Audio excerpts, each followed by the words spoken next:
history, R2-D2, RoboCop, and The Terminator may just be robots to us, but for a group of artists out of St. Pete, they're an inspiration. And this year, they put together a special exhibit for the Florida State Fair called the Robot Exchange. ABC Action News reporter Robert Boyd brings us there. Well, if you're walking around outside of the fair, working up quite the sweat, there are plenty of places to escape into air conditioning, like the Robot Lounge, where you might meet some local artists who are bursting onto the national scene, thanks to our metal friends.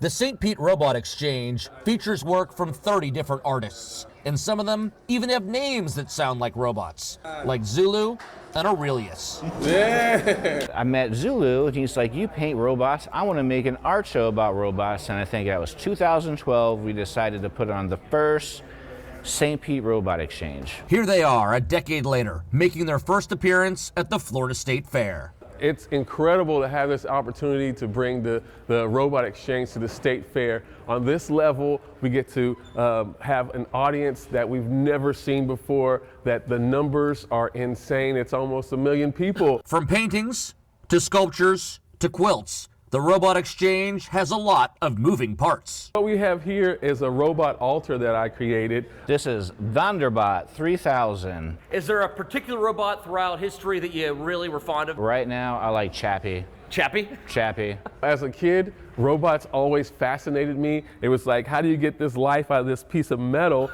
And ever since then, I've just been super enthusiastic about robots. They even have a robot lounge in case C-3PO or Johnny 5 decides to show up. It's kind of an area for the robots to hang out, you know, maybe get some repairs if needed. Kids love it. Adults who are also kids love it. Everyone loves robots, and they're coming. They're here. And they're all nice robots, right? Friendly, no one's gonna attack you? I think so. No Terminators here. I mean, be nice to them, they'll be nice to you. I think so. Good, good. All right, Robert, and it's truly amazing to see what the fair can do to local organizations, local companies, really help boost their fan base. As we see, a lot of people were walking around there. Absolutely. I mean, this isn't new. They've been doing this Robot Exchange art exhibit for 10 years, but usually it's really small venues, maybe a bar or restaurant, and they hope to get maybe a couple hundred people to walk through and look at their art. Now they're getting hundreds of thousands of people looking at their art, so it's really putting them on the map as far as robot artists. And these artists, they have a good time. When they go out dancing at the club, you can imagine what they dance to, right? Their move, it's the robot, of course. Of course it is. Of course. Do you have a favorite robot, Lauren? So Robert told me he was going to put me on the spot, and I'm ashamed to say I could only name the ones we had in your intro. Yes. So R2-D2 is R2-D2. my favorite. I like Bumblebee from Transformers. I think that's a good robot. I'll have to have on your side. Ask the Google exactly who that is. All right. Thank you. Robert.